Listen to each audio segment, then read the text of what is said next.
Okay, now we're cleaning the pen for Greta. This is not a huge pen, but it lets us isolate Greta and give her a little bit more. So the pen has to be cleaned out regularly, as you can kind of see.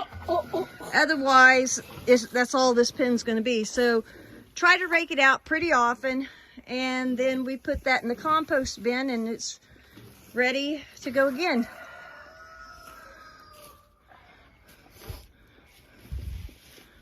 Is this worse than picking up doggy doo? Nope. Nope. I like doing this. Okay. Greta's over there thinking, wow, huh? She's staying out of the way though. I'll let you guys clean.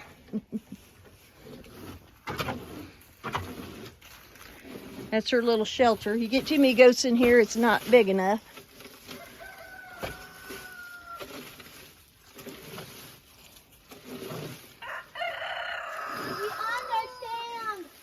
He says, hello, people. Okay.